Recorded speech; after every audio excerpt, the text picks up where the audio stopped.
It's pretty much how that goes. All right, we're going live in 3, 2, 1.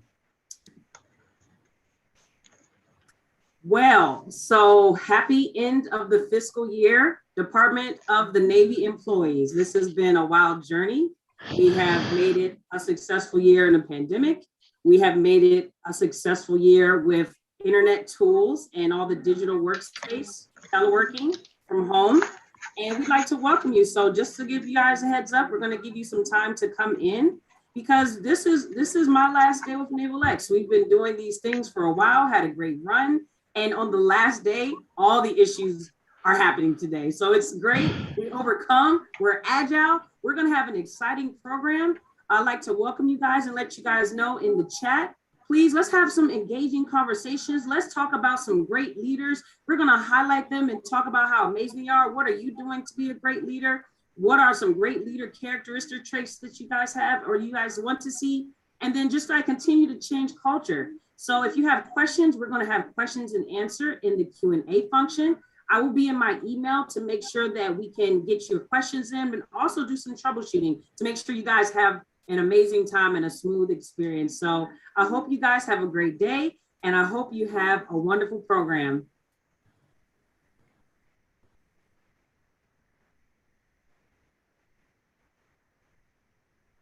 All right, Dr. Seidel? Well, I think we're gonna start with Tracy, but do we want to just give a couple minutes more? I'm ready when. Are we ready? Yeah, I guess let's start. All right. I think we're ready. Okay, yay, we're ready.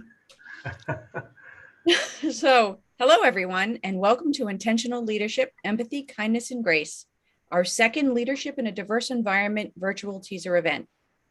I'm Tracy Warler from Newark, Newport, and it is my honor to introduce to you our strategic advisory team that has worked really hard to put this event together.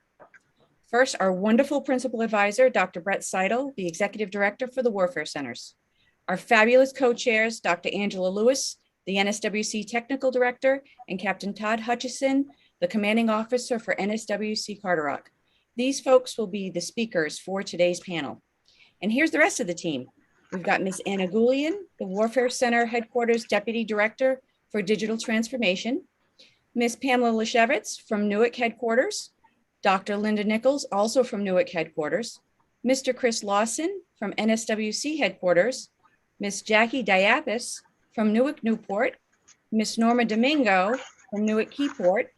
I'd like a special thank you to our English Sign Language interpreters, Ms. Christina Suggs, and Paris McTizik. Thank you so much for your support. And also Ms. Tara Rohn from the Department of the Navy Affirmative Employment Program Manager. Tara will also be the moderator during our Q&A session. The format for today's event will include remarks from our featured speaker and leadership panel, followed by an informal discussion with a Q&A opportunity at the end. We did review the outstanding questions from our June event, and the panel will address these with their remarks, and we will take new questions via the chat function, as Ashley mentioned in our opening. Now I'd like to turn the floor over to Dr. Lewis to introduce our guest speaker. Dr. Lewis. Thank you, Tracy. Hello, One Team Warfare Center family. It's great to be with you today. I'm Angie Lewis, the Technical Director at Crane Division, and it's my honor to introduce to you our first speaker. He is a branch manager from NSWC Crane, responsible for printed circuit technology. And he couples that his experience at Crane with some private industry time, where he has focused on production operations and quality management. In addition to his branch manager experience at Crane, he's also served as a program lead, a technical project manager, provided task oversight and working with the Marine Corps and other critical customers. Our guest speaker is Maurice Johns. And Maurice has a bachelor degree in business administration and also in computer science. He has a master's degree in information systems, and he's currently pursuing his PhD. And Maurice came to see me a few months ago as he was embarking down the pathway to apply for his doctoral program. And through our discussion, we were talking about the organizational culture that's in place at NSWC Crane Division. And we were talking about our former technical director, Dr. Brett Seidel. And Maurice talked about the mentoring that he had completed with Dr. Seidel. And we were just talking about, the importance of the cultural elements that we've tried to put into place and to carry on. And it's my pleasure then to turn the floor over to Maurice, and he's going to talk with us a little bit and be the introducer of Dr. Seidel today. Thanks, Maurice. Thank you, Angie. I appreciate it. Oh, apologies, Dr. Lewis. I appreciate it. I like to start off. I actually wrote a little bit of what I wanted to say, just so I make sure that I covered the elements of what I wanted to speak to and advocate for. An author once said, "The responsibility of any great leader is not to have all the answers. The responsibility of a great leader is to create an environment in which cultivates great answers." This certainly can be said about the path taken by Dr. Seidel to date. Dr. Brett Seidel first gave me peace and clarity over 3 years ago during a time, excuse me, when I was most frustrated with being a diverse employee in the workplace. The opportunities of growth seemed scarce, coupled with where I felt I should have been in my career at that time. In life, I've always taken challenges head on for two reasons: pride in my ability to succeed and the enlightenment that comes from the experience. I've gained apologies. I understood I needed mentorship to navigate the public sector as a civil servant, vice the experiences I've gained while working in private industry.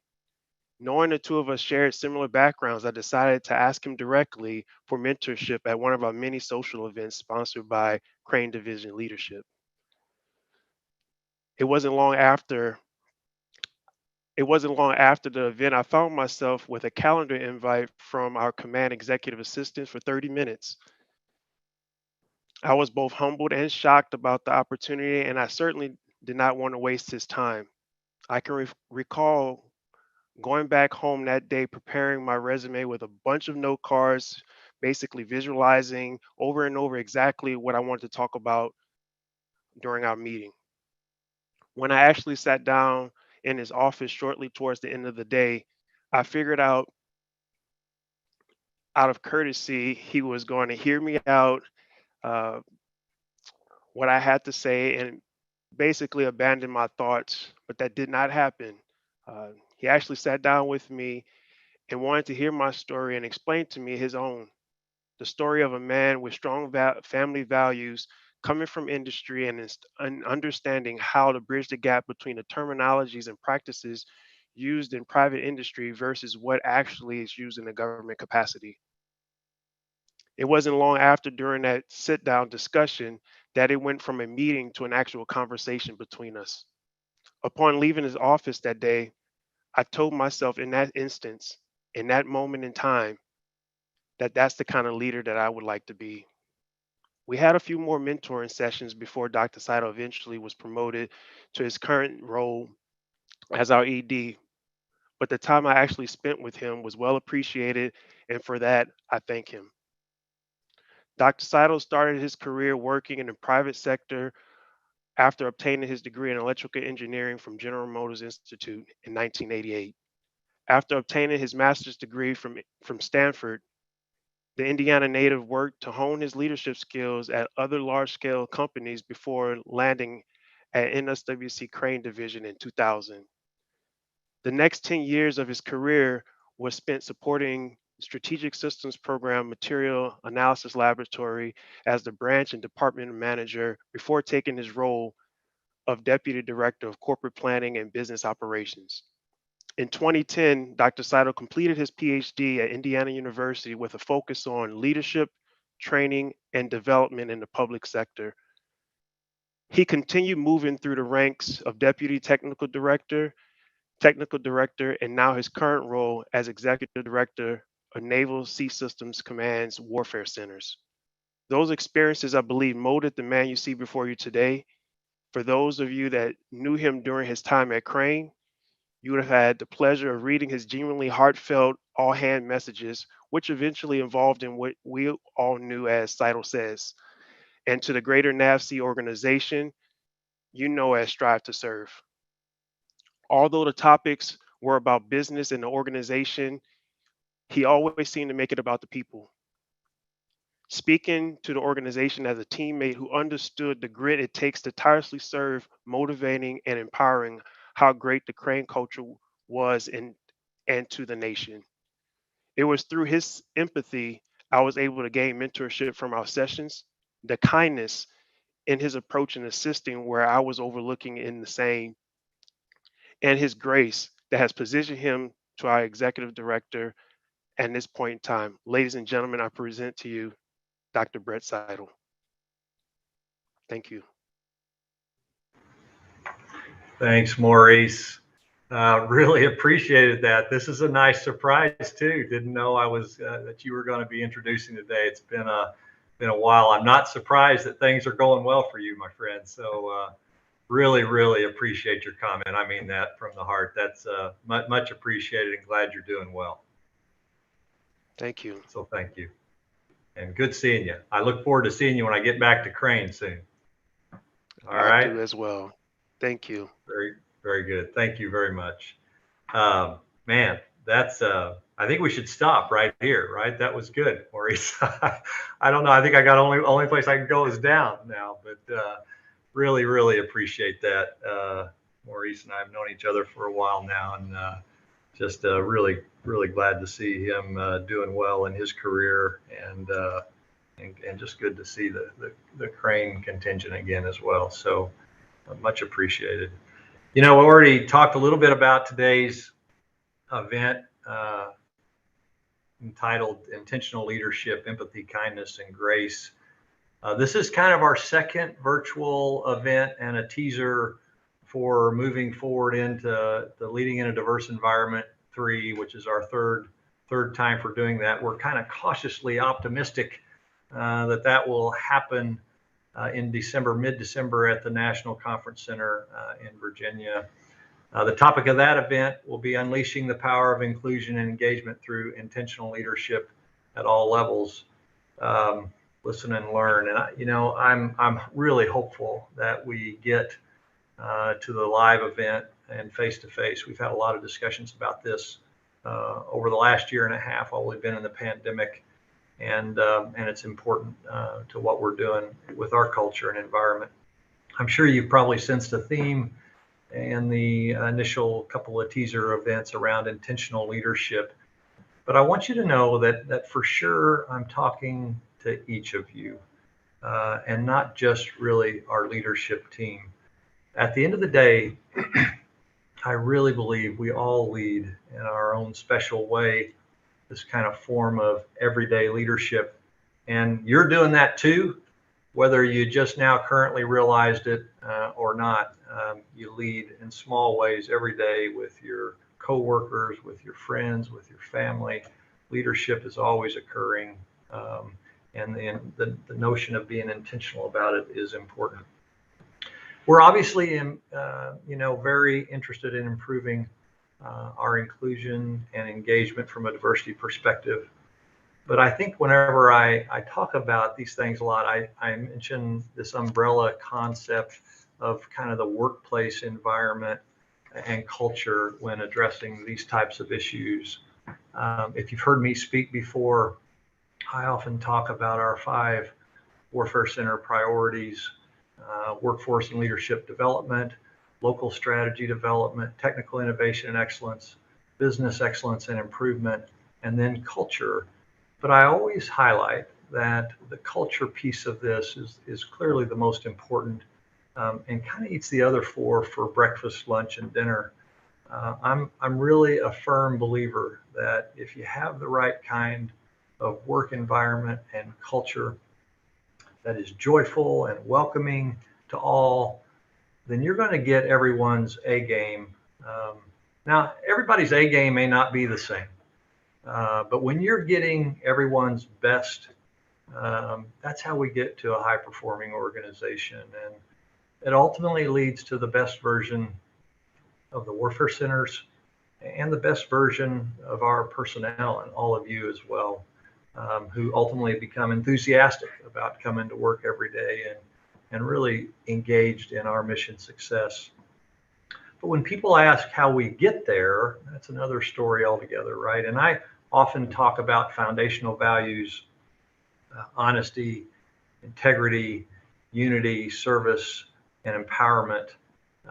And through these values, I think we hope to create the culture that we want to see by treating others with respect and dignity, kind of assuming good intentions at all times of others, and ultimately trying to cultivate trust between all of us on a daily basis. But it's not enough to talk about values. It's necessary to kind of live, breathe, and practice that every day. And there's a couple of reasons for that. One, just like a muscle, the more you exercise values in a positive way, the stronger they become in us and in the body of our workforce. And the other is the old adage that actions speak louder than words. And I know, I'm not going to belabor the values piece today because I know a lot of you have heard me talk on values and the importance. But today I'm going to talk about this notion of empathy, kindness, and grace. And if you've seen our NAVC Warfare Strategic Plan this year, you've noticed that phrase, right? That empathy, kindness, and grace are the EKG that reflects our very existence. Today I want to talk about that a little bit. I was just last week at the doctor and all good, right? Getting a physical and had an EKG. And I was thinking about it, right? Because everything came out well, and I thought that's good. It means everything's healthy. And I feel like, a measure of kind of empathy, kindness, and grace in our organization also is a real indicator of the health of the organization. So I'm going to talk a little bit about each of those items in turn.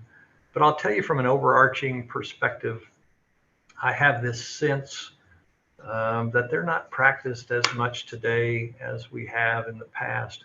I hope that's not me just getting old and, being judgmental of society writ large. But I feel like we are more judgmental and more divisive than we have been in days gone by.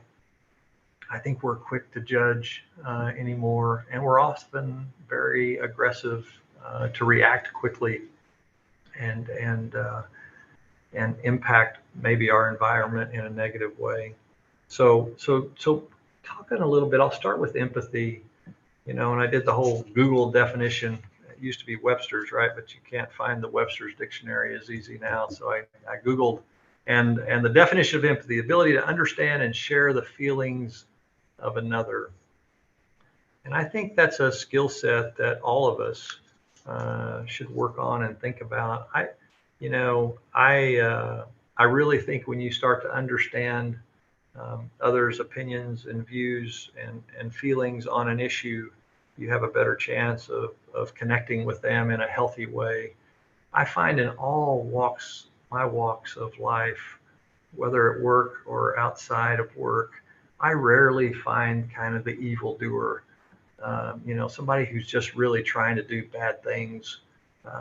Instead, I find somebody that may have a perspective different than mine, may have some context around an issue that I didn't have, that has come to some conclusion that may be different than mine, but certainly came to got there through a logical thought process. And I think, certainly it's possible to be too empathetic, but I rarely see that. I think wherever you're at on the empathy scale, it's probably safe to say you could be a little more intentional about it. I feel like a great byproduct of being empathetic to others is this notion that you have to listen. You really have to listen to understand others and to have some empathy about their situation. And slowing down to really listen to people is always a good thing, as opposed to being just kind of dead ready to offer your opinion. I used to do that quite a bit. I think I still do to some degree. Someone will start to speak and you immediately have an answer, you think, and you just kind of quit listening. And instead you just wait. You're just waiting for them to stop talking so you can turn on. And I suspect you probably know what that feeling is like. At the end of the day, I think when we walk a mile in someone else's shoes, you really do start to understand their motivations. And when that occurs, you kind of know better how to reach them. And you also might moderate your own behaviors, which is an important part of that as well. The next thing, kindness, once again, Google definition, the quality of being friendly, generous, and considerate. I think this quality has gotten a bad rap, and you've probably heard me talk about that before in the world of leadership and organizational culture.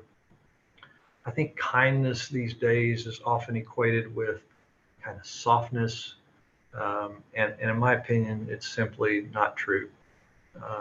I think you can be kind, and you can be accountable, and you can be effective, and you can drive change, and you can still be kind. I think if you want to make a significant impact on your current environment where you work and live right now, go be a leader in performing random acts of kindness. And I know we've all heard that before. In fact, I think we've heard it so much that we don't really hear it now. We don't really listen and hear that. We think somebody is just saying, oh, go be nice. And certainly that in itself is not going to be effective enough in changing culture. But this is where the intentional part of intentional leadership comes in. I think if you really focus on it, really focus on your behaviors from a kindness perspective, you can really make an impact. I challenge you today when you get off this call. I'm not sure what the numbers are. We'll get those in a minute from Ashley. But when you get off this call, go perform an act of kindness for someone in your work group. When you go home tonight, perform an act of kindness for your spouse or your family or your kids or your friends. And I think you'll be amazed at what happens in your work group or friend circle when you start taking those kind of actions. And I really do encourage you to do it, to be very intentional about it. The last item is grace. This definition I kind of chuckled at, an attractively polite manner of behaving. So otherwise, if you start to become graceful, you're going to become more attractive to the world as well, which is a bit humorous to me. But I love this word and all that it means, because I think if we're graceful in all things, you start to see the world react to you differently. I've shared previously with this group that the world's kind of a mirror unto your soul, and what you put out, you get back tenfold. I think grace is an excellent way to operate on a daily basis, and I think it occurs in simple moments. I've often said anytime two people start to talk, even at the same time, something as simple as that in our enterprise, grace would dictate that both politely stop and say, you go first. You can deliver feedback to people with grace and in a way that they can receive and help themselves. We often talk about the value of honesty and the importance of that. And I've known people who say, I'm all about honesty, and they're out killing people with their honesty. And at the end of the day, you can provide feedback in a graceful way and in a graceful manner that somebody can hear, and then you can make a positive impact on their life. In all of these areas, intentional leadership and action comes into play. And by being intentional, we're thinking about our thoughts and our actions and how we're going to be deliberate in deciding kind of what we stand for and what are our objectives and goals as we perform our daily walk.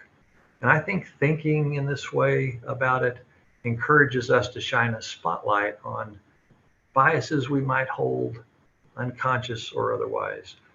I don't know how many of you were at LDE2, but we had Dr. Steve Robbins speak, and he gave a keynote presentation. And one of the things that he talked about, he did a great job. He talked about and demonstrated with the audience that the human brain is kind of hardwired to like patterns.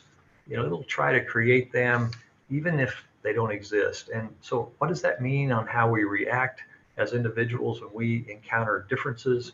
Do we embrace them? Do we try to learn, or do we shy away?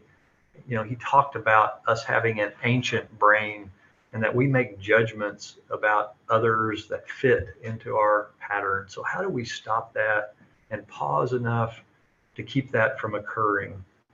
He also led a great discussion on what it's like to be an outsider or an insider in a group. And the amazing thing is that, you know, the human brain responds to being an outsider the same way it responds to physical pain. Think about that for a minute, right? You got folks that you work with, think about the feelings of not belonging, even with your fellow Warfare Center teammates. It's pretty easy to get caught up in the us versus them kind of stuff.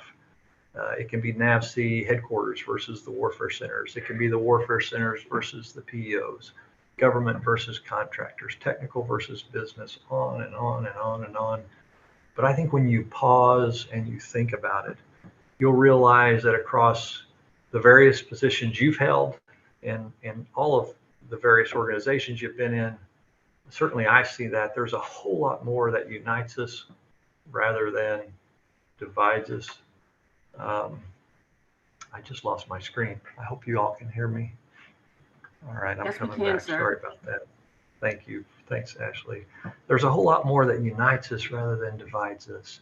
And, you know, in every organization, I have found that you'll find people who are equally competent, equally dedicated, equally committed to this common goal of our Navy and DoD mission. So by training ourselves to pause and think before we act, we give ourselves a chance to consider how our actions are perceived by others. And as intentional leaders, I think one of our goals is to set a standard that we hope others will emulate on a daily basis. There's an old saying, slow is smooth and smooth is fast, that reflects this idea of adopting a measured cadence that ultimately delivers better result than rushing headlong into a problem. And I think that's particularly true when we think about how we build a culture as well that embraces diversity and inclusion. Our responses can maybe take a bit more time, but the results will be better. Ultimately, I will tell you that I want a culture that is accepting of all that you are, all that you are. And I want that for you. And truly, I want that for me as well. I talk a lot about authenticity in all that we do.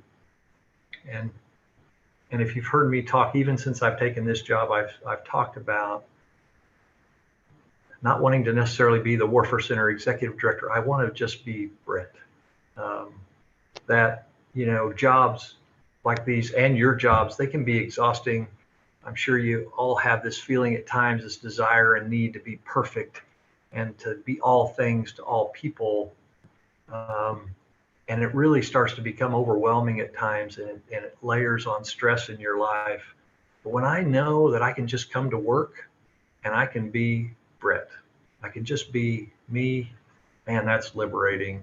And I start to smile. I mean, I feel that even right now. Even today, I don't have to be perfect. This doesn't have to go great. I'm just going to do my best every day and do the best that Brett can do. And all of a sudden, you know, if I have mistakes or failures or things don't go exactly the way that I had hoped, that's okay. And ultimately, if the environment is right, it allows people like myself and yourself to bring our whole self to work because we'll be confident that we can be accepted in that way. And I think the right environment that I'm talking about allows that to happen for everyone. Environments that become psychologically safe for all of us and encourage a sense of belonging are just a lot more conducive to authenticity, which I think is another reason for us to strive to create an accepting culture across the Warfare Centers. You know, I was thinking about last night as I was preparing and thinking about what I wanted to say today.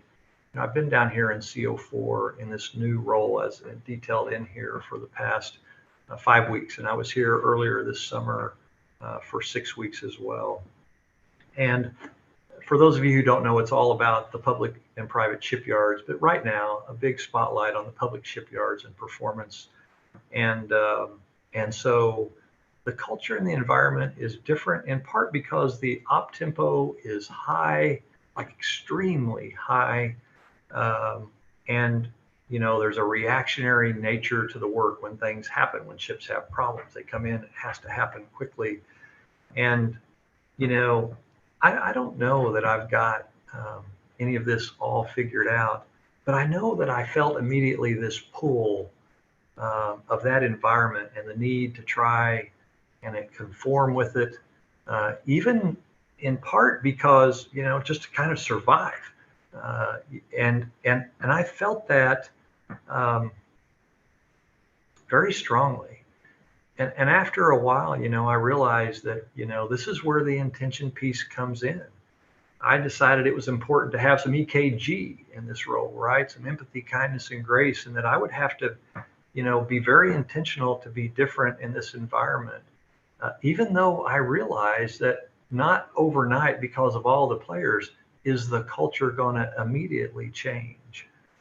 I think culture change happens when each of us say, I want to be the change I want to see in this organization, and I'm not going to wait for somebody else to make it different. So even when I came down here to CO4, there's no reason to wait for somebody else to fix a particular problem or a culture that's too reactionary. I'm going to be intentional in my own way to try to help that. And I think it's the same for each of you in your neck of the woods. You don't need to wait for somebody else to fix the things that is ailing your culture. Be the change and kind of start now. I think you'll be amazed at what you can do for your own work group. I've had so many folks tell me that they're all about this culture aspect and they're excited about it and they're with me. And when we get there, they're all in. And to that, I say, no, right. It's not going to happen. Culture change is not going to happen because somebody gives a speech on values or EKG. It happens when each of us, all of us, decide that we're no longer waiting on somebody else to go make a difference. We're going to help make it happen right now. Because I genuinely believe that when we as leaders and personnel in this organization are guided by the values of honesty, integrity, unity, service, and empowerment, and we also are intentional in our actions on empathy, kindness, and grace, there is almost nothing that we can't accomplish. I really believe that as individuals and as an organization supporting the Navy and the nation. So thank you for being here today and for caring about this issue. I really, really mean that. And I ask that you help in changing our culture going forward for the better. And I also ask you not to wait on anybody. Don't wait on me. Don't wait on anybody else in your food chain. Don't wait on your peers. Start today by making an impact yourself in your particular setting. And that's how culture change happens. And it gets exciting whenever the workplace environment is right and proper, because then we bring our whole selves to work and we smile a lot, right? The same way I feel right now. So thanks for being here today. I'm going to stop there because I know we're going to take some questions later. So I'll turn it back over, I think, to Dr. Lewis.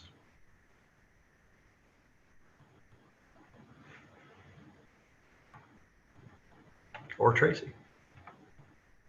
No, thanks, Brett. It was great to hear from you, Dr. Seidel. But you said you want to just be Brett, right? Brett is fine. I was just going to say Brett is just fine. I spend a lot of time saying that as well, and it really is heartfelt, and I mean it, and so I know you do too. And I will, I'll keep it as informal as that. I won't start poking at you too much in front of the entire NAVC community like I really love to do.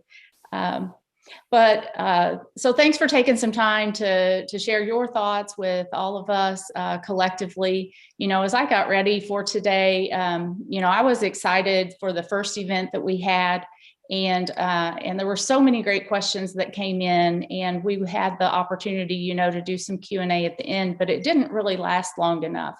And so as we were preparing and planning the agenda for today, the committee thought that Captain Hutchison and I should spend some time talking, and I'm going to do that for a few minutes, and he will as well. But beyond that, then we're going to go back and have some moderated Q&A as they talked about. And we're really going to get back to some of those topics of discussion that you all wanted to have from that first event.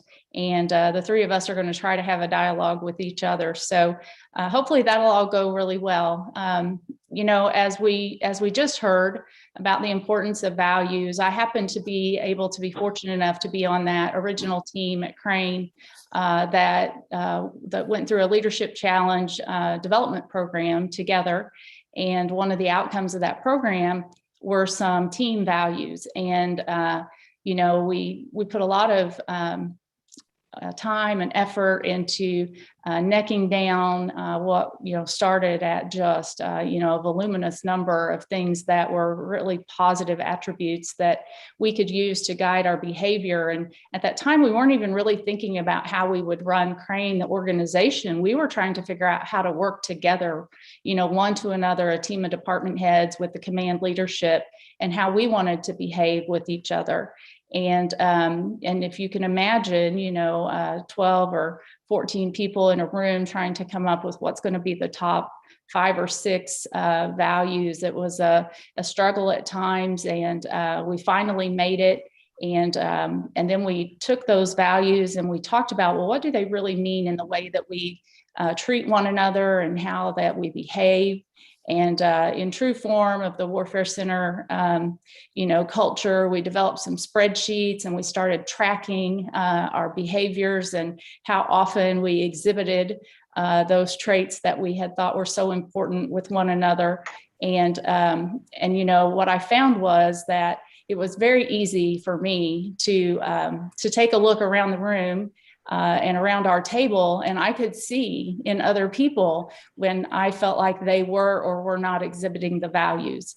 And very quickly, I was not the only one that really had that kind of reaction to our newfound values. And so we were using the values card that we developed really as a way to kind of hammer one another and to sit in judgment of how other people were behaving. And so it didn't take long at all before that was a recipe for disaster. And really, to hold ourselves accountable, I can remember that we had a discussion where, we said the values card is not really supposed to be a hammer that we use with one another. It should be the mirror and the reflection that we take of our own selves and our own actions and what we're doing. And so, that was kind of a moment for me. That was a time that I kind of learned, about my usually not so introspective self. And I do spend a lot of time observing and watching what's going on around me.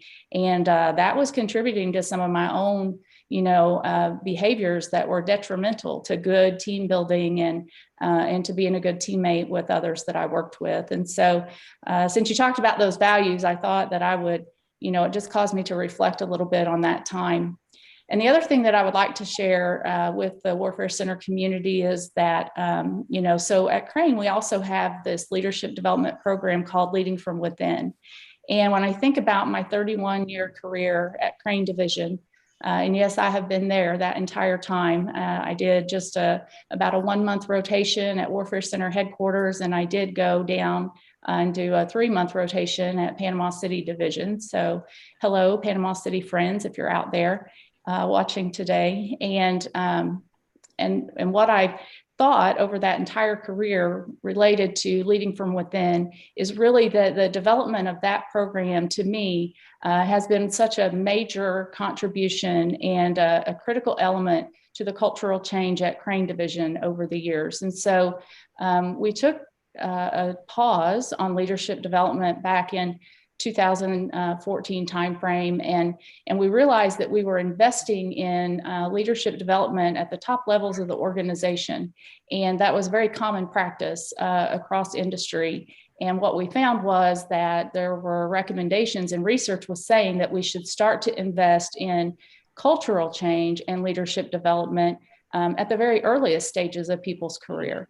And so just as we heard from Dr. Seidel about be the change that you want to see This Leading from Within program at Crane has that element to it as well. We spend time talking about all of the things that as federal employees that we have in common with one another, and all of the things about our mission and the work that we do in support of our nation's warfighters that is common ground between us, and that really kind of unifies us, and that sense of service and commitment that most people at Crane have. And, just that was mentioned as, it's been kind of a divisive time for our country. And there are a lot of things that are going on that are detractors from what we're doing at work every day. This program is a way to help, kind of recenter and refocus people around what we're all doing there together. And I think that, sometimes it's easier to identify the things that we have that are not in common than to recognize the great percentage of things that we have that are very much in common. And through that program, we set teams up and give assignments, and they go out and they interview leaders and understand and learn about different types of leadership styles and abilities and characteristics. And they interview service members to understand the real impacts and relevance of the capabilities that we provide as an organization. And then we make the teams responsible too for coming up with what is a small change.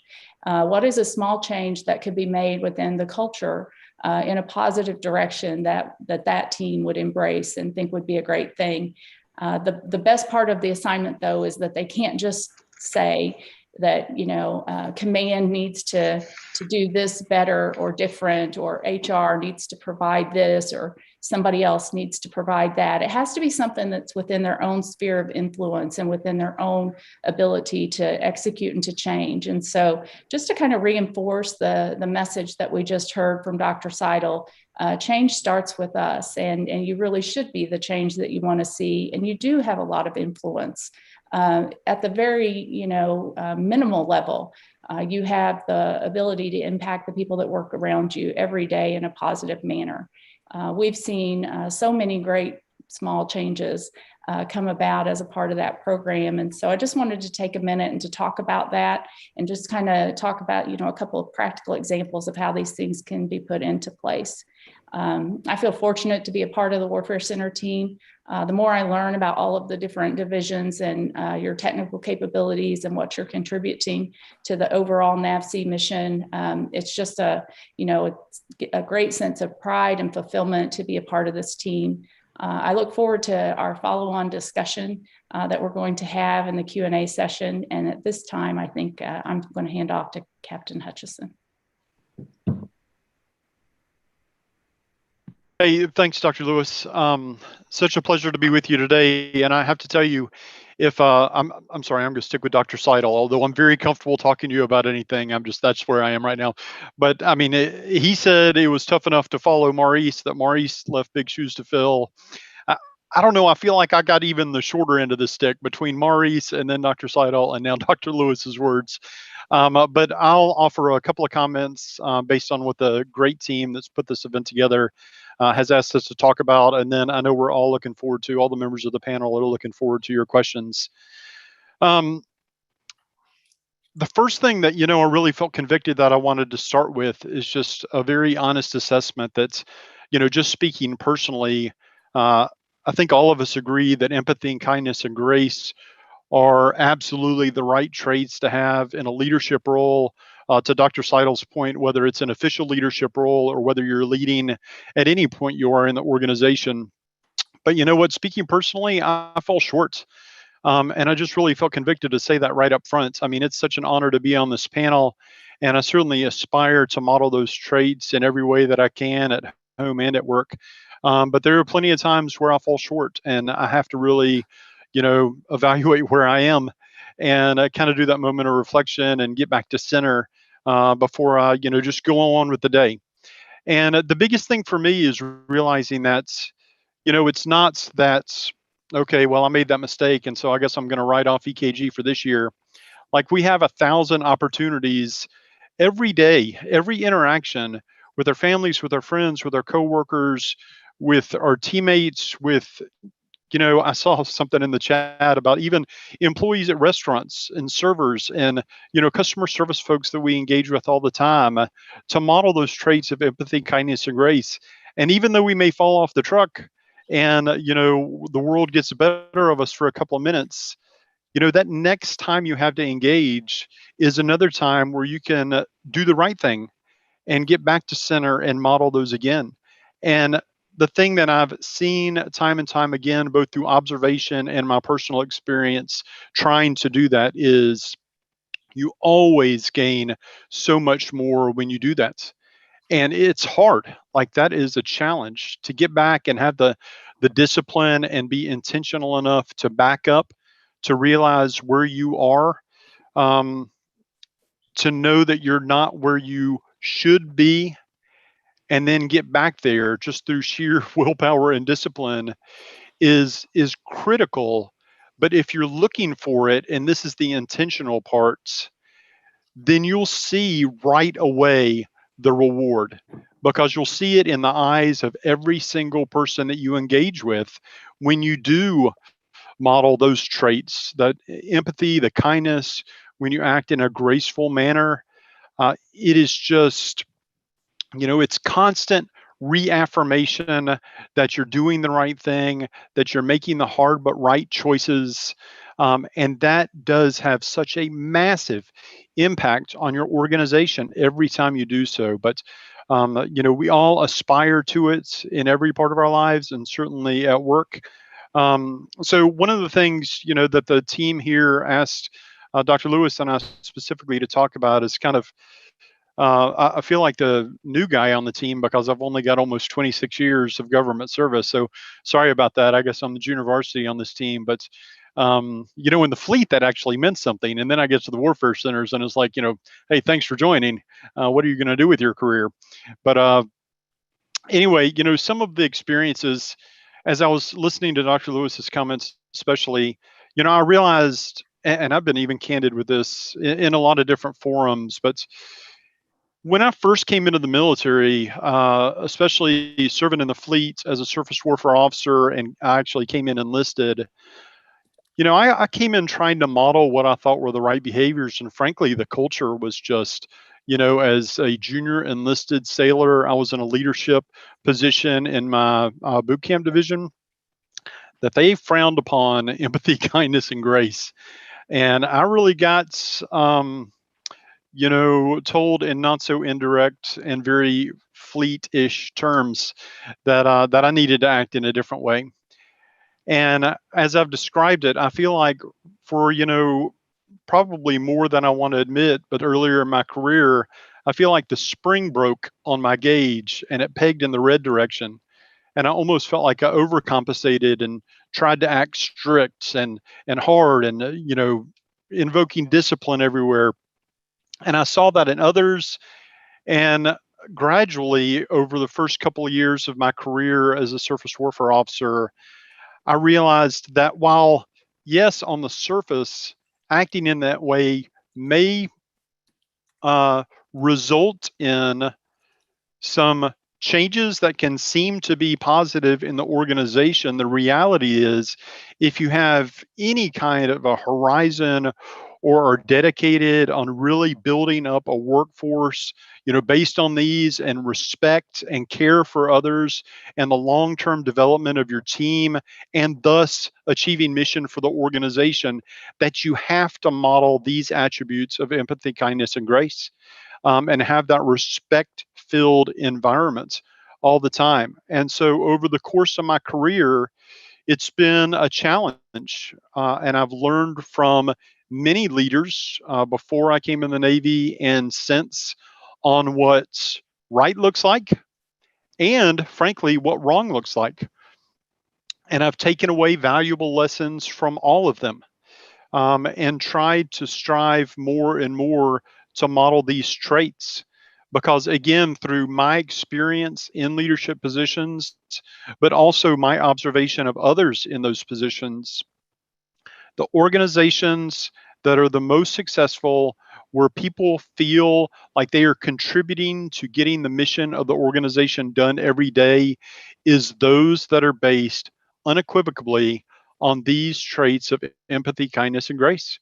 And that's hard. And to Dr. Seidel's point earlier, it doesn't mean that, you just, well, the standards are standards and getting the mission done is important, but hey, we're all just looking out for each other here, and it'll be okay. Try better next time.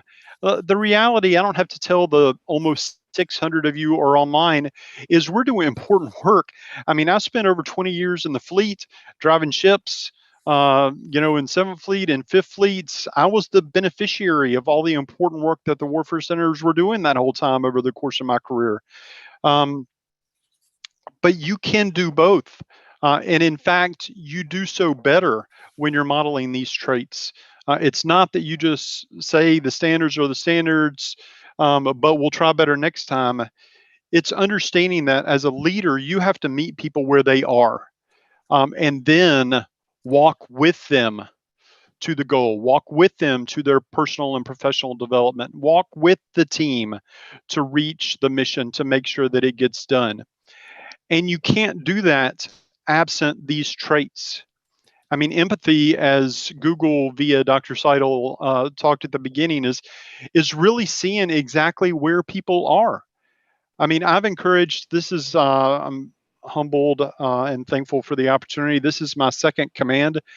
And, actually, I'll share a very candid and maybe revealing story.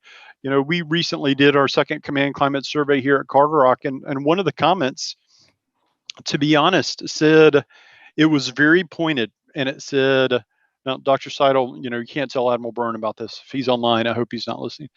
But it said, hey, Captain Hutchison came into this meeting. You could tell from the moment he walked in, he was upset.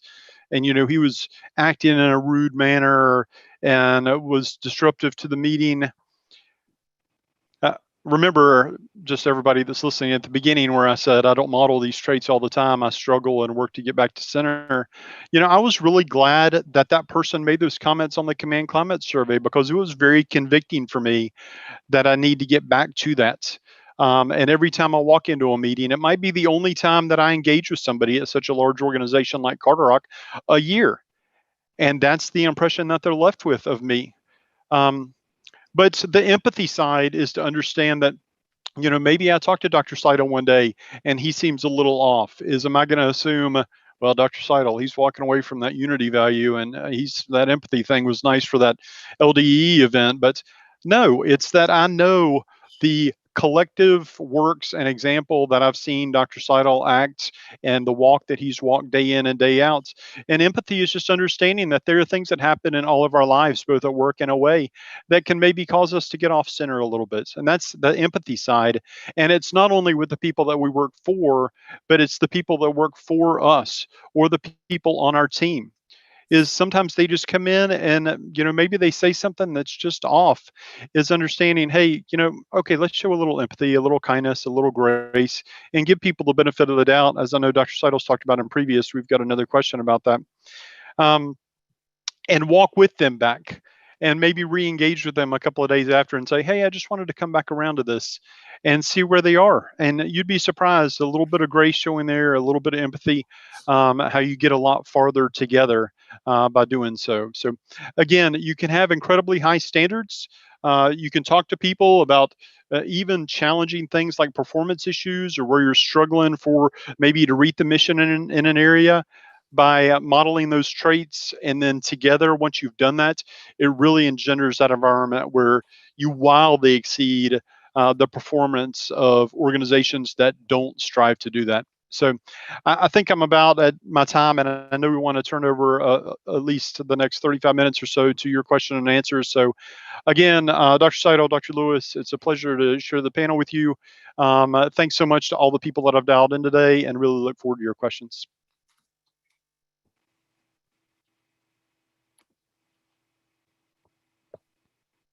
Okay, thank you all for offering your perspectives and your insights into how we can incorporate empathy, kindness, and grace into our everyday. Just some tidbits that I picked up along the way. We have 1,000 opportunities every day to practice EKG. Change starts with us, and don't wait for others. So very important message. So that leads us into our question and answer period, which is great opportunity to get to some of the questions that we already have listed. So I'll start there, and I'll offer the first question to Dr. Lewis. The question from Dawn is, as a female leader, I feel like when we practice EKG, we're looked at as weak by some of our fellow leaders. I appreciate you bringing this to light. I am often told that I'm not mean enough. How do you find that balance? So that's a great question. And I actually got feedback on a 360 survey once that told me I needed to be meaner. And Doug Crow, if you're out there watching, yes, I know it was you that put it in there. So, you know, I go back to, I've told this story. I don't know that it's come up with an LDEE event yet. In 2009, I was selected to be a department deputy in the Global Deterrence and Defense Department at Crane. And the department head that selected me, I had not really worked with him a lot, but I had done a contract negotiation with him. And through the contract negotiation, there were times that he was our lead negotiator, and I would give him input and talk to him about where I could see that the union was on an issue and offer suggestions on how he might change his tactics. And after he selected me to be his deputy, he asked me if I knew why he selected me. And then he went on to tell me that that experience of doing the contract negotiation together showed him that I could see things going on at a table that he couldn't see, that my skills were different than his, and that I had things to contribute that would be of value, that would make him better. And that was such an important time in my career. In the moment, it gave me a sense of confidence, obviously, around who I am and what I would have to offer in the way of value. But in a reflective way, as I looked back, you know, I had spent a lot of time trying to develop myself and to develop competencies and characteristics that I saw in the leaders above me that I thought were necessary to be a good leader. And really what I found in that moment through that kind of feedback was that we all have strengths and we all have things to offer, and we should have that confidence around who we are individually and find ways to contribute that are valuable and of relevance and provide impact. And so, you know, my own personal style is to work hard and to be nice. Those are the two things that I think are most important. That's what my dad taught me as far as working hard, and my mom was always concerned about being nice. I have found a way to, you know, focus on results at Crane, and also to continue to work hard and to be nice. I love people and connections and relationships and interactions. And, you know, we talked about intentional leadership. And so I think you have to figure yourself out and then figure out how to take the things that you're naturally good at and apply them in such a way.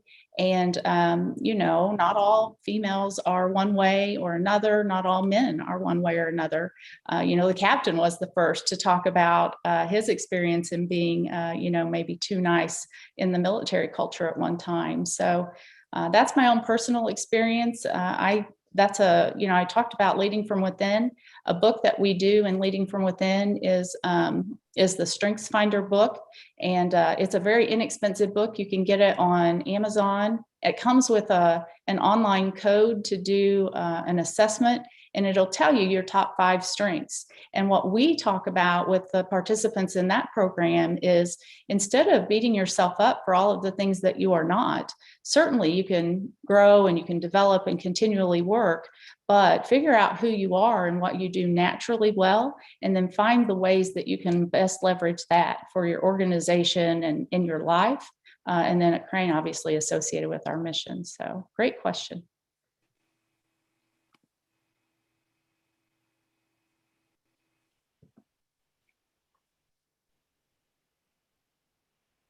Tara, we can't hear you.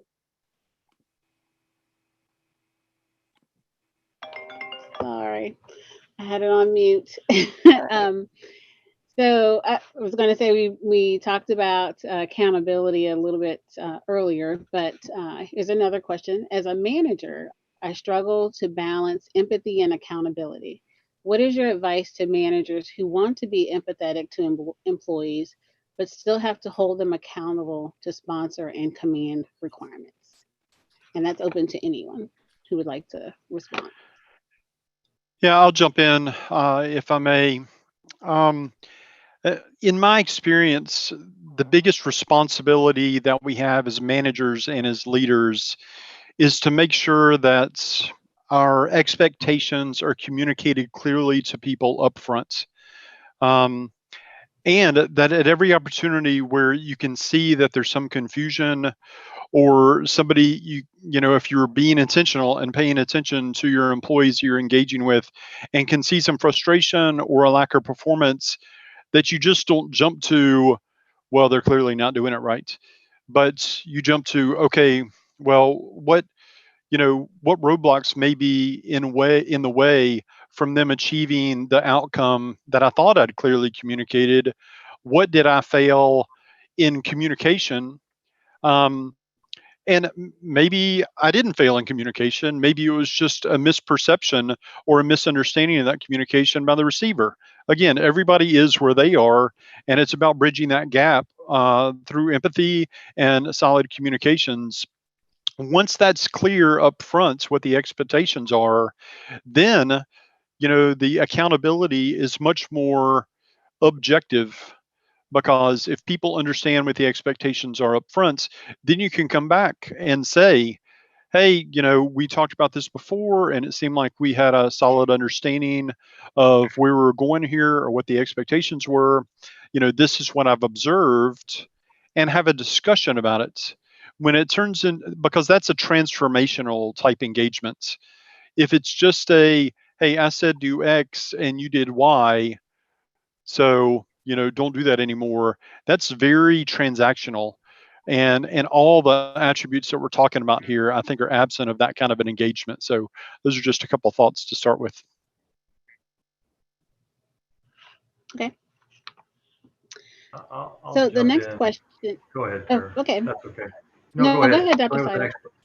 I was just going to Okay. say, I think one of the things that happens is that we see leaders who come in and can make an impact pretty significantly by being a hard tack, right? They can set the bar high, be very kind of aggressive in their tone, and you'll see an organization that kind of snaps to and accomplishes some things. And so then it's a struggle whenever you're thinking about being empathetic and listening.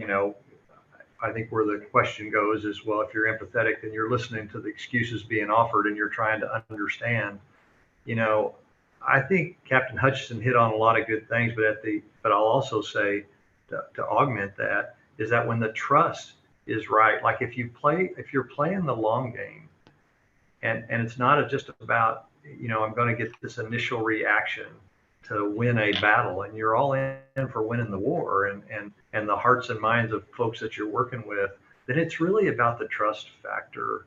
It's really about inspiring some loyalty and trust between folks, not just one way.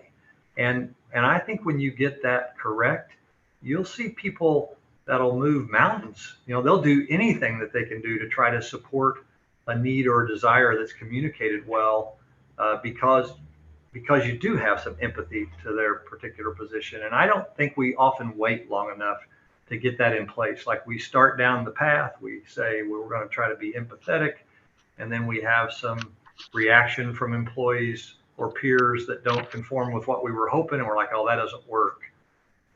Well, maybe not, right? Sometimes you got to continue to plow that ground and make sure that people understand that's really who you are, and not, it's not some kind of act, right? So at any rate, I'll stop there. Great. The next question, Dr. Seidel spoke a little bit about the relationship between intentional leadership and diversity and inclusion. So one, the question is to Dr. Lewis or Captain Hutchinson, if you have any additional comments related to that. But the other question is, what strategies would you recommend to successfully implement diversity and inclusion while correcting the tendency to put the burden on the underrepresented community to educate the organization? Well, I'll go first if that's okay. So these are great. These are great questions, and it's really hard. We talk about the struggles of implementing cultural change. People will talk about how it takes so much time, and you make small incremental improvements. As far as strategies that I have seen, I was really pleased during this past year that the Navy started talking about having listening sessions. And so, so often we'll do focus groups and bring employees together, and we'll have them talk about their issues. And then somebody in the room is taking notes, and management's not there because, then they maybe wouldn't be open and honest. And then you really don't ever get a sense of what really happened in the room, except for reading, some analysis that comes out at the end. I think about our DOCs, and I learn a lot about the environment through reading DOCs, but I've learned so much more just by sitting down in a room of people. And again, going back to that, creating safe environments and building trust, so if you can have some good active listening skills and you can demonstrate some empathy, people will open up and they'll tell you what's going on and the things that they're struggling with.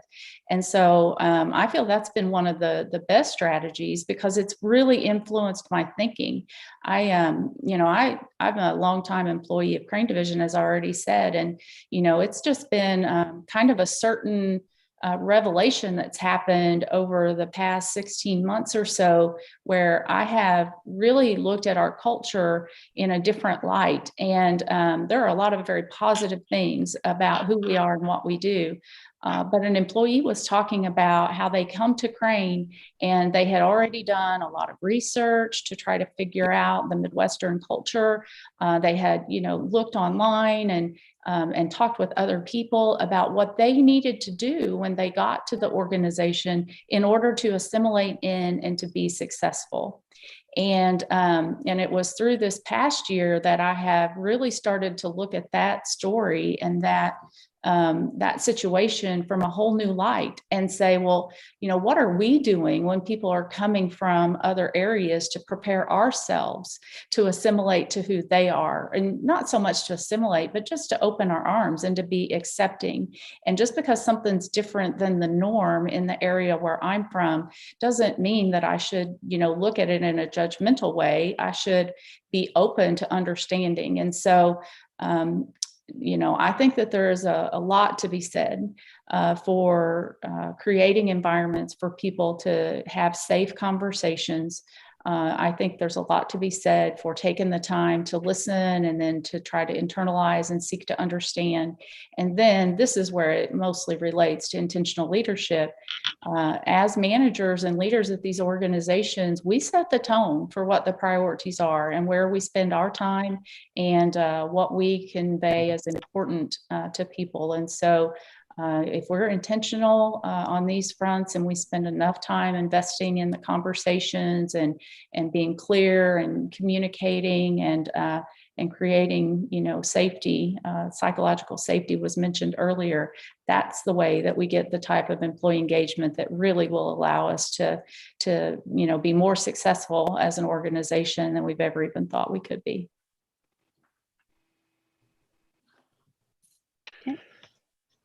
Yeah, and Tara, I'll jump in.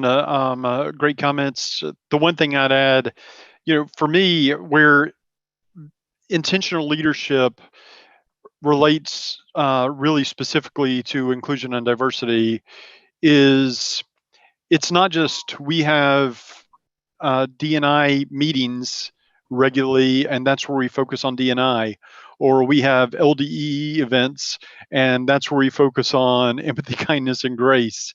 I mean, inclusion is the lifeblood. It's oxygen. It's all the time. It's in the most technical meetings. It's, it's between meetings. It's with the emails that you send. It's in how you engage with all of your employees. It's not just something, you focus on once a week. It's all the time. And to get back to Tara, the second part of your question about, ensuring that not a inordinate burden is on the underrepresented communities as you're trying to move this, and improve this and make it a more inclusive and a more diverse organization. It's that, just especially as leaders, we have to model that. The first thing that I said, that it's something that we need to think about all the time. It's as pervasive, or should be as pervasive, as respect and trust, is inclusion and diversity, not just demographically, but diversity of thoughts. And again, Tara, like you summarized, it's 1,000 opportunities to do that each way. So anyway, that's my thoughts on that. Okay. Dr. Seidel, you have any comments on that? Yeah, so great comments all. I'll say there's a lot to transforming organizations on this front. And I think about those things a lot, because it gets to everything that's been said already. There's this piece about modeling the right behavior. There's leadership.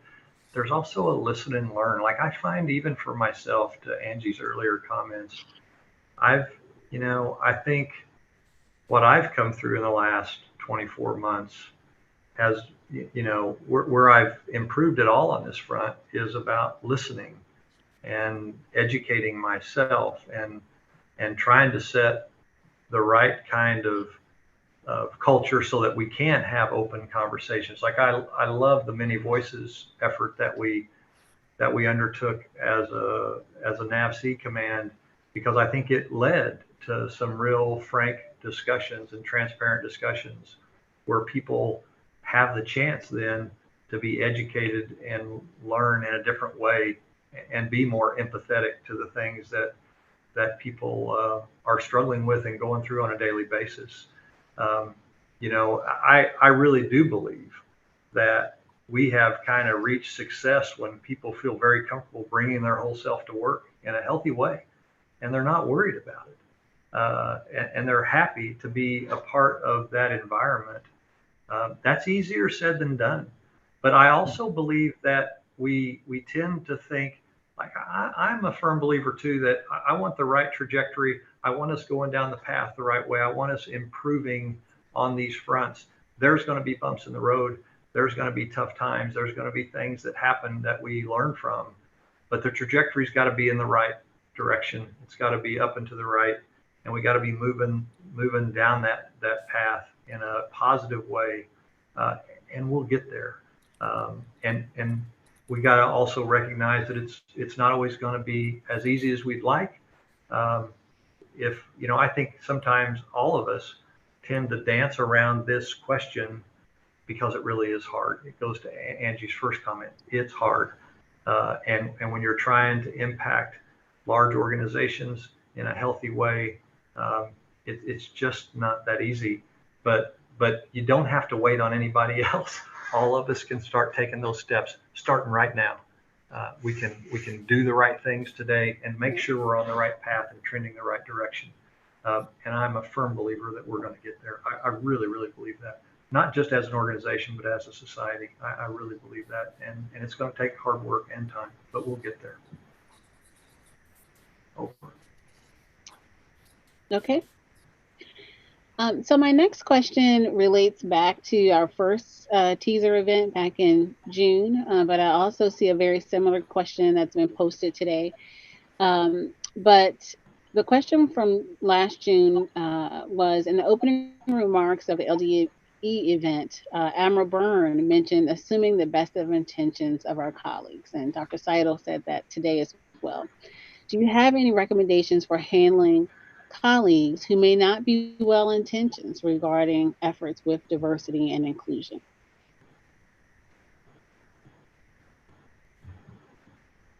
Open to anyone who wants to answer that. we're all thinking right now, right? Yeah, I'll jump in. Go ahead. Go ahead. The two words that come to mind with this question are patience and conviction. Dr. Seidel said in his opening comments, the number of people that come in each day to do bad work intentionally, or to just really, do whatever other than, the people that come in to do incredible work and work as hard as they can, it's just very small.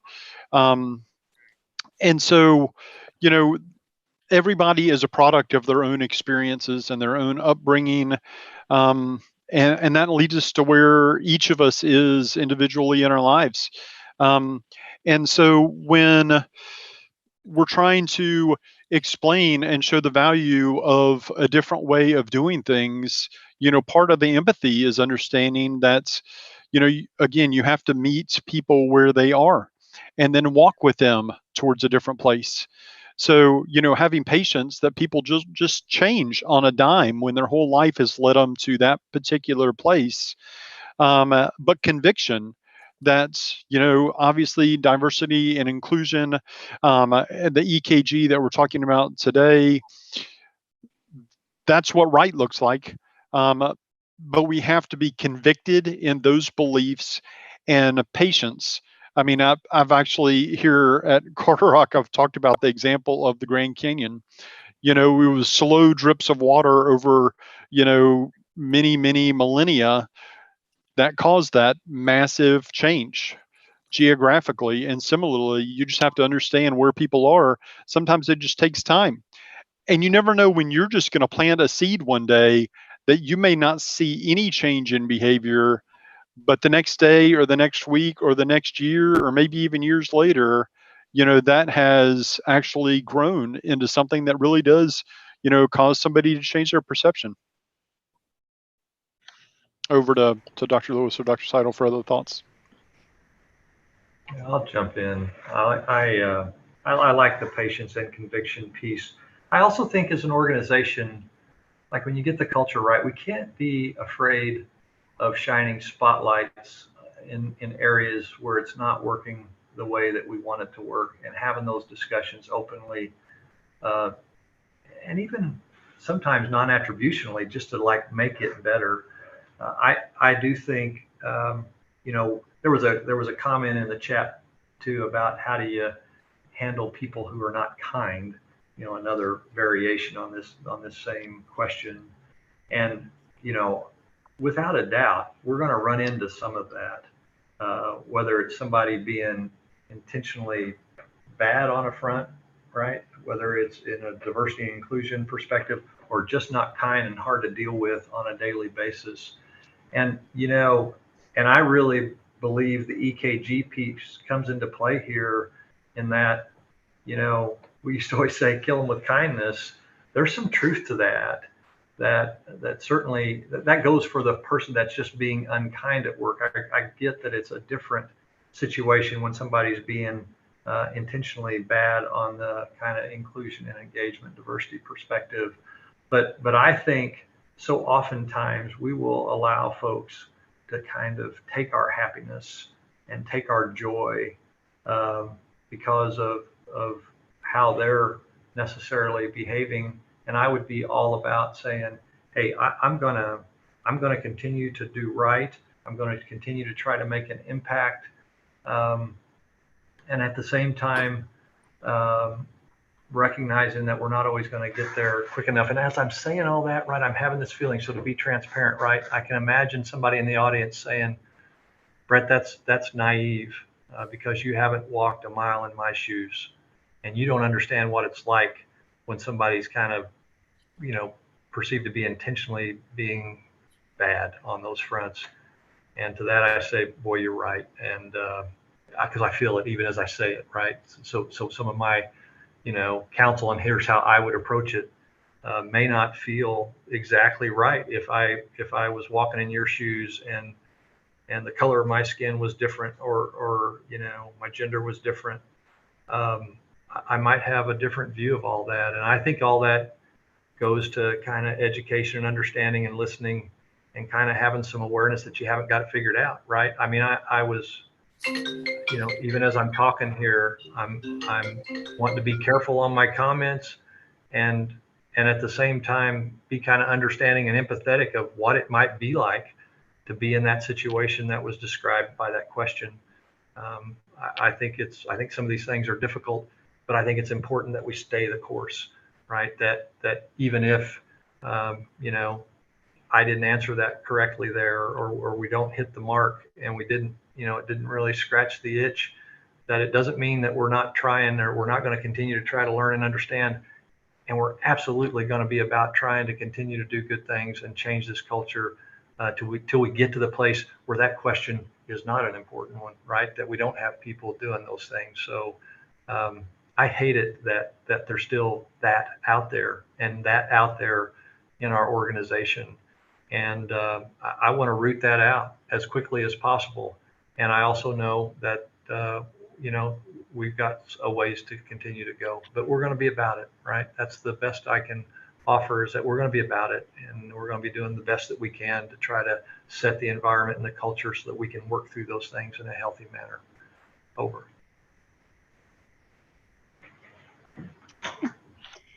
Thank you. So we have about 9 minutes left, and I wanted to make sure that Dr. Seidel has opportunity to provide some closing remarks. So I'll ask my final question, again, open to anyone. The question is, I love what Dr. Seidel said about trust. Trust is key for empathy. One way I work to develop trust with my team is through constant and consistent communication, but it takes time. What are some other actions a leader can take to build trust? Tara, you broke up just a bit for me. Can you repeat that one more time? Okay. I'm sorry.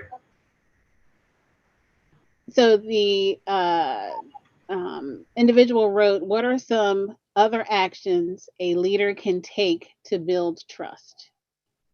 They talked about constant and consistent communication, but that takes time. What other things can they do to build trust?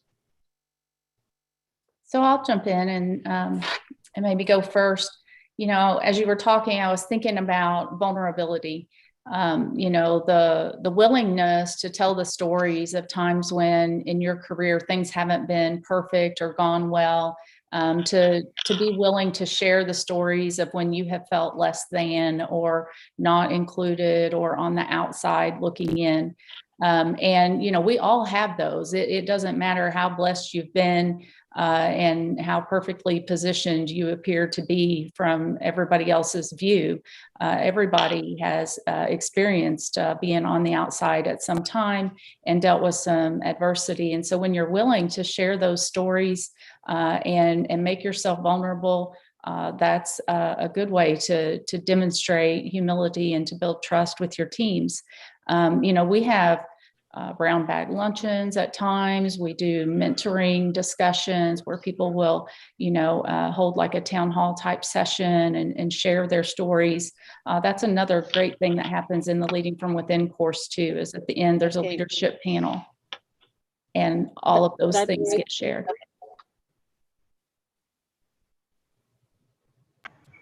You can continue.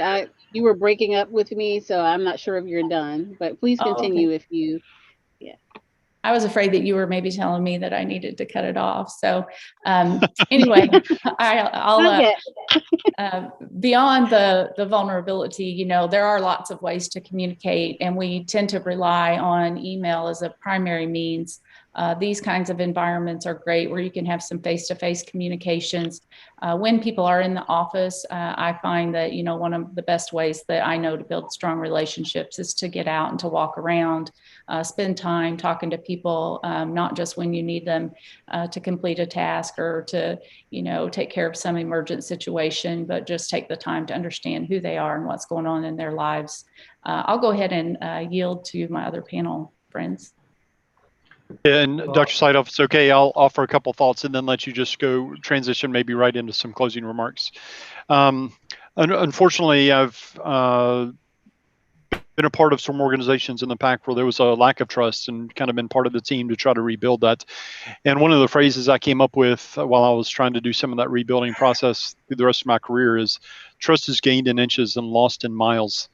Anytime there's the perception of something that you're just not being as transparent as you can be, and as forthright and as candid, like Angie was talking about, with the members of your team, it just runs the risk of you step back miles. And every day, the 1,000 opportunities I talked about earlier, every opportunity, what I call is, you have an opportunity to make a deposit into the credibility or the trust account with each member of your workforce. And the only other thing I'd add, and then I'll pass off to Dr. Seidel, is, humility is the biggest thing. And just the words, "I was wrong," or "I made a mistake," are some of the most powerful words as a leader that you can say. I mean, just this morning, I had given direction that somebody email somebody something and copy me on it. And then I got pinged that we hadn't done it. And I was like, "Hey, I thought I said to do this." And they very respectfully said, "We did, and you were copied on it, and that's the time it was yesterday." And I just added a couple of people to the email back, and I said, "You're absolutely correct. I was wrong. My mistake for missing it," which cost me nothing but a little bit of humility, which I was glad to give up. But I mean, that's how you build it. That's just my experience. So with that, I'll pass back over to Dr. Seidel.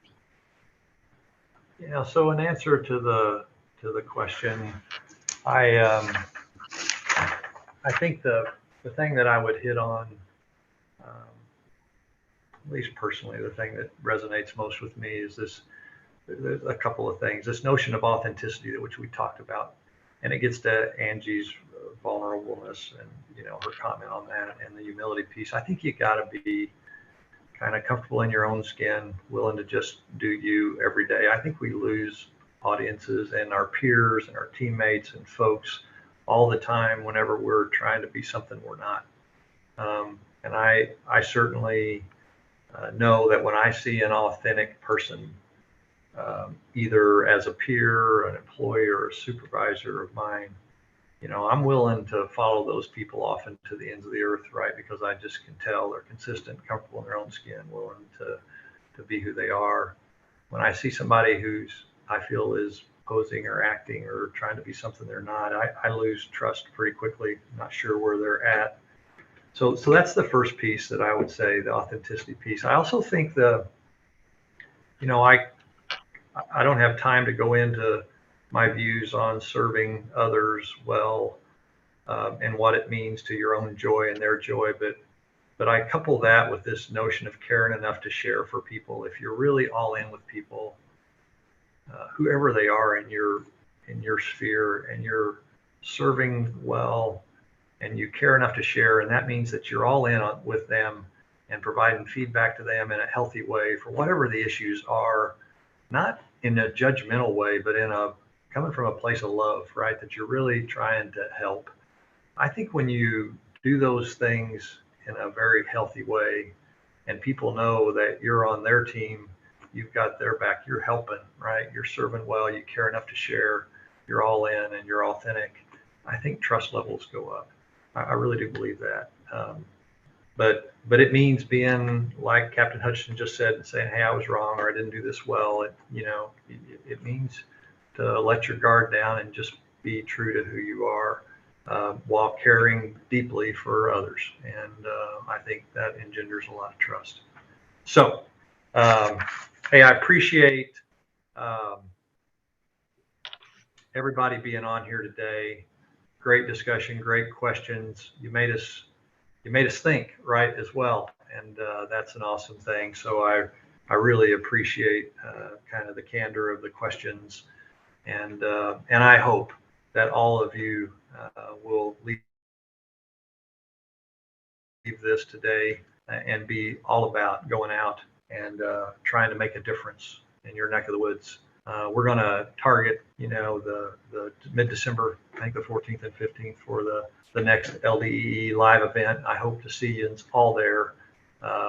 and we probably won't be able to get you all there if the numbers that I've heard that are on here today are on. But I'm excited about that. I'm excited about where we're headed as an enterprise, and I love the fact that all of you are here today and willing to be part of the change agents that we need. So thanks a lot, and I hope you have an awesome week, and I hope also that you're having an awesome life.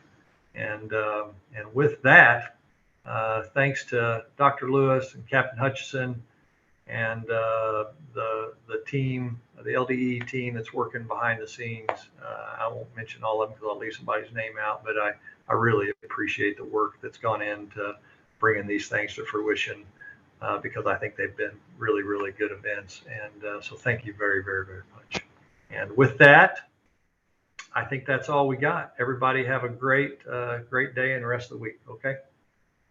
Out here. So much. And there was probably about 700 people or so. So that's 700 rooms that are going to start putting EKG in practice. It's awesome. All right. Thank you, guys. Hey, Ashley, stay on for just a bit, okay? Or when we go back out, can we go back out to our forum? I don't think so. But this All right, this has then been we won't. great. I was just wanting to read through some of the chat stuff to see if there's other things we should be mining. Oh yeah, the chat was pretty amazing. Yes, definitely don't want to hold people if they have to go, but there was a lot of questions that were very, very, I was getting emotional hearing Dr. Lewis and Captain Hutchison and you talk, because just knowing that, experiencing different types of leaders and also being in leadership positions myself outside of my organization and internal, it's something that you always have to keep on, like breathing. I love it. It was oxygen. I think one of the comments was that it has to be oxygen, and even giving myself grace when I've messed up, and then understanding that no one has it perfect. So we're all in this together. Oh, Ashley, this is Pam. Can you hear me? Yes. So there's a way we can print out the chat and the Q&A, right, as well. So we can do if you had time, we could do a quick review for you and summarize, or if you wanted to take a look.